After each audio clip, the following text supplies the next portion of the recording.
श्री स्वामी समर्थ. कौटुंबिक समस्यावरील उपायाबद्दल जाणून घेण्यासाठी व्हिडिओ पूर्ण पहा. जगात कुटुंबापेक्षा मोठा आनंद नाही.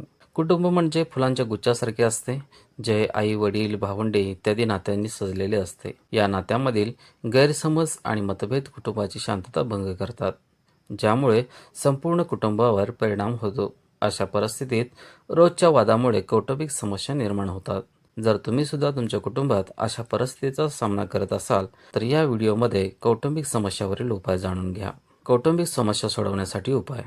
वैदिक ज्योतिषशास्त्रानुसार जन्मपत्रिकेतील दुसरे घर कुटुंबाचे, चौथे घर घराचे आणि सातवे घर पती पत्नीचे प्रतिनिधित्व करते.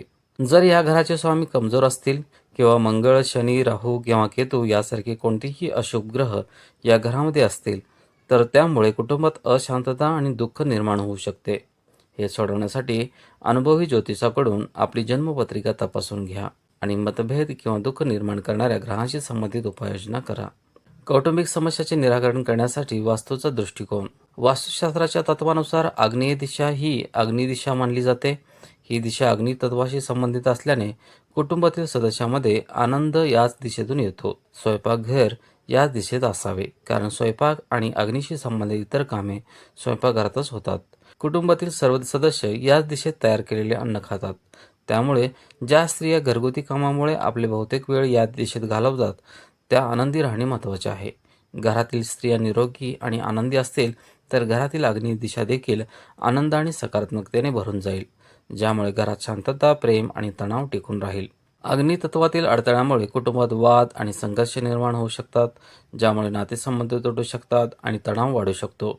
म्हणून आपल्या घराची आग्नेय दिशा नेहमी दोषापासून मुक्त राहील याची खात्री करा, कारण संबंधित तत्व अग्नितत्व कुटुंबातील सर्व सदस्यांमध्ये प्रेम टिकवून ठेवेल. वास्तुशास्त्राशी संबंधित या गोष्टी पितृदोष दूर करण्यासाठी एक महत्त्वाचा उपाय आहेत. कौटुंबिक तणावावरील इतर उपाय. कौटुंबिक संघर्ष आणि मतभेद कुटुंबातील कोणत्याही सदस्यामध्ये होऊ शकतात. मग पती पत्नी असो किंवा भाऊ भाऊ असो किंवा सासू सून असो किंवा नणंद जाऊ असो किंवा नणंद नणंद असो, विविध नात्यामधील हे संघर्ष कुटुंबातील शांतता भंग करू शकतात. चला या संघर्षापासून सुटका कशी मिळवायची ते जाणून घेऊया. पती पत्नीमध्ये संघर्ष निर्माण झाल्यास काय करावे. बऱ्याचदा मतामधील फरक किंवा एकमेकांच्या विचाराची असहमत असल्यामुळे वाद होतात, जे लवकरच भांडणात बदलतात. जर घरात असे शाब्दिक वाद जवळजवळ दररोज होत असतील तर पती पत्नी दोघांनीही बुधवारी 2 तासाचा मौनव्रत पाळावा. कौटुंबिक कलहावर उपाय म्हणून पती आपल्या पत्नीला शांत करण्यासाठी शुक्रवारी सुंदर सुगंधी फुले किंवा अत्तर भेट देऊ शकतो. या व्यतिरिक्त त्याने या दिवशी चांदीच्या वाटीतून दही आणि साखर खाऊ घालावी. जर पतीने पत्नीच्या भांगात कुंकू लावले आणि पत्नीने पतीच्या कपाळावर पिवळा टिळा लावला तर सर्व त्रास संपतात. पत्नीने सकाळी आंघोळ केल्यानंतर आपल्या शयनकक्षात म्हणजेच बेडरूममध्ये लाल कापडात बांधलेले 100 ग्रॅम बडीशेप ठेवावी. कौटुंबिक त्रासावर उपाय म्हणून पती पत्नी दोघांनीही फिरोजा रत्न धारण करावे. फिरोजा रत्नाचा प्रभाव वैवाहिक सुख आणतो. ते चांदीचा धातूत बनवून अनामिकीत घालावे. जे वैवाहिक सुखाच्या शोधात आहेत त्यांच्यासाठी फिरोजा रत्न खूप उपयुक्त आहेत. पती पत्नीने दररोज लक्ष्मीनारायण किंवा गौरीशंकर मंदिरात जाऊन त्यांची पूजा करावी. असे केल्याने घरात शांतता नांदेल. इच्छित असल्यास ते सोमवारी 2 मुखी रुद्राक्ष धारण करू शकतात. कौटुंबिक समस्या दूर करण्यासाठी हा एक चांगला उपाय आहे. सासू आणि सुनेमध्ये वाद झाल्यास काय करावे. सासू आणि सुनेच्या नात्यात शांतता टिकण्यासाठी घरात भांडी पडण्याचा किंवा आपटण्याचा आवाज टाळा. घर नेहमी स्वच्छ आणि सुशोभित ठेवा. घरातील नकारात्मक भावना दूर करण्यासाठी सुनेने सूर्योदयापूर्वी घर झाडून कचरा बाहेर टाकावा. पूर्वजांची पूजा करा. पोळ्या बनवताना पहिली पोळी गाईला आणि शेवटची कुत्र्याला अर्पण करा आणि त्यांना रोज खाऊ घाला.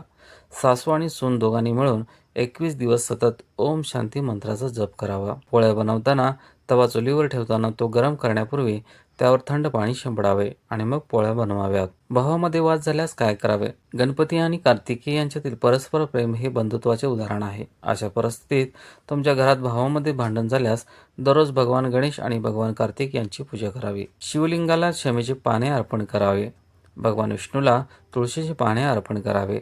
आपल्या आईवडिलांच्या आणि आदरणीय व्यक्तींच्या चरणाला स्पर्श करावे. ओम रामाय नमः या मंत्राचा जप करावा. आपल्या क्षमतेनुसार रामायण किंवा रामचरित्र मानसाचे पठण करावे. वहिनी आणि नणंद यांच्यातील भांडण झाल्यास काय करावे. शेणापासून दिवा बनवा आणि त्यात तेल घाला. या दिव्यामध्ये थोडा गूळ टाका आणि तो घराच्या मुख्य दारावर ठेवा. ओम नमः शिवशक्ती स्वरूपाय मम ग्रहे शांती कुरु कुरु स्वाहा या मंत्राचा 41 दिवस दररोज 11 वेळा रुद्राक्ष माळेसह जप करा. घरातील सर्व सदस्याने शिवलिंगाला दूध, गंगाजल, बेलपत्री आणि फुले अर्पण करून भगवान शिवाची पूजा करावी. घर सुंदर आणि सुशोभित ठेवावे आणि घराच्या चारही कोपऱ्यामध्ये शंखनाद करावे. गीतेचे पठण केल्याने कौटुंबिक शांतता टिकण्यासही मदत होते. कौटुंबिक शांततेसाठी इतर काही उपाय: पीठ मळताना त्यात दररोज चिमूटभर मीठ आणि बेसन घालावे.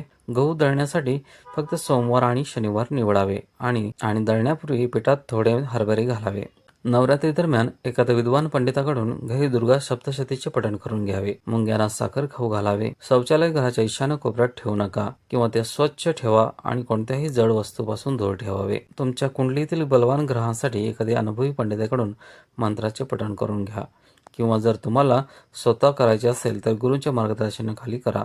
आपले बोलणे गोड ठेवा आणि मोठ्या किंवा बारीक आवाजात बोलणे टाळावे. आम्हाला आशा आहे की कौटुंबिक समस्यावरील हे उपाय तुमच्यासाठी फायदेशीर ठरतील आणि हे उपाय अवलंबल्याने तुम्हाला कौटुंबिक त्रासापासून आराम मिळेल. व्हिडिओ आवडल्यास व्हिडिओला नक्की लाईक करा, शेअर करा आणि उमाशेखर राष्ट्र चॅनलला सबस्क्राईब करायला विसरू नका आणि कमेंटमध्ये ओम नमः शिवाय लिहा.